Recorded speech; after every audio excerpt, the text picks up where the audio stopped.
Hello, this is a video about the test review for Chapter 8. The first question says, it is reported that 27% of Americans with a smartphone have an iPhone. We did a random survey of 50 Americans with a smartphone and found that 20 out of 50 have an iPhone.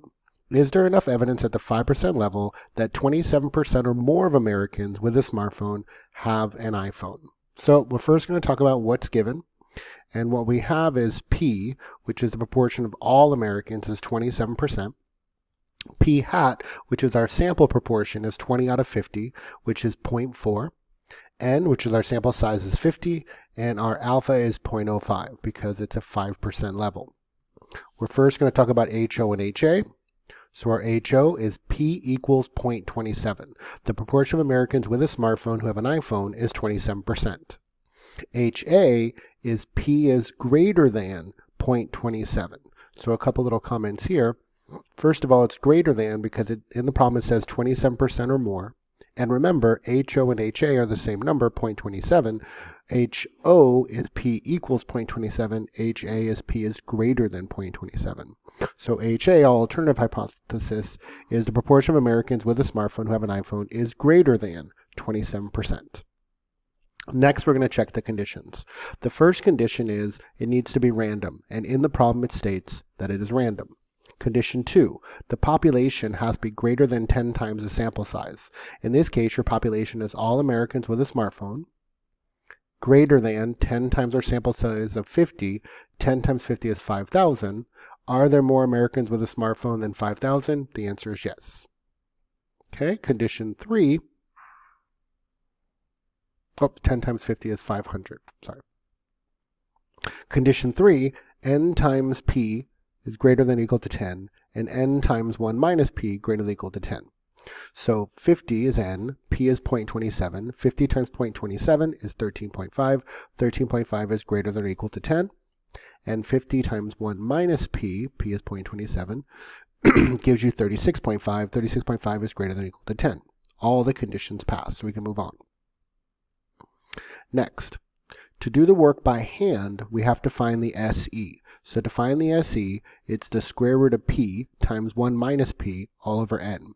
So SE is square root of 0.27 times 1 minus 0.27 over 50, and that equals 0.063. So I'm going to go ahead and type that in the calculator so you can see how to type it in.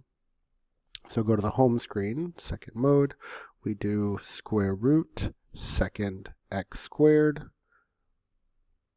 We're going to do 0.27, parenthesis, 1 minus 0.27, close parenthesis, divided by n, which is 50. So it follows the same formula.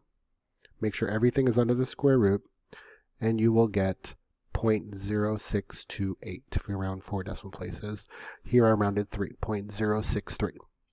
Next, we're going to find our z by taking p hat minus p over the SE. So that's 0.40 minus 0.27 over 0.063, which gives us a test statistic of 2.07. So again, in the calculator, you'll want to do parenthesis 0.40 minus 0.27, close parenthesis, divided by 0.063, which gives us the 2.06 or 2.07.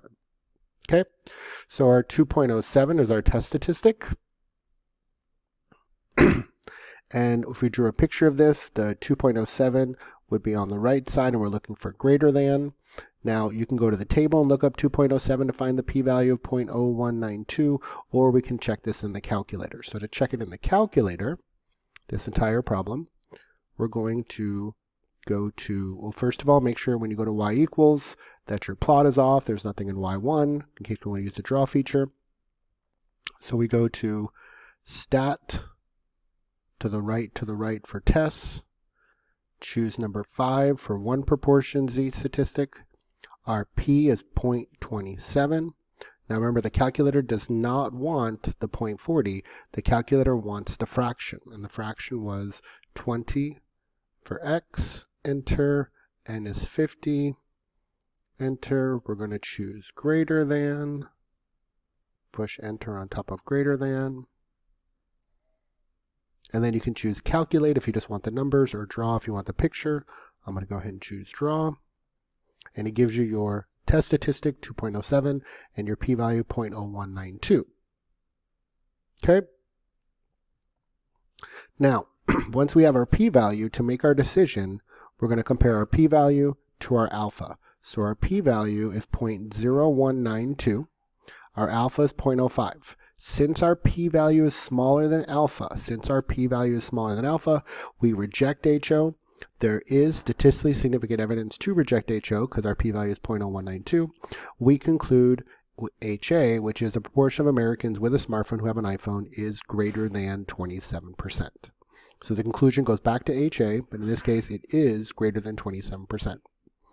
Now, to find the confidence interval, the formula is p hat plus or minus z star times your SE. P hat is 0.40. The z star for 95%, because alpha is 5%, we're going to be 95% confident, and that's what the question asked for. Z star is 1.96, and the SE we found earlier is 0.063. So to find that in the calculator, we'll first type it in, and then we'll check it in the calculator. So we go to second mode in the calculator. We do 0.40. We'll do minus 1.96, parenthesis, and your SE is 0.063. Enter. So we get 0.2765. And I'm going to do the same thing for plus. I'm going to hit second, enter. And then I'll change the minus to a plus.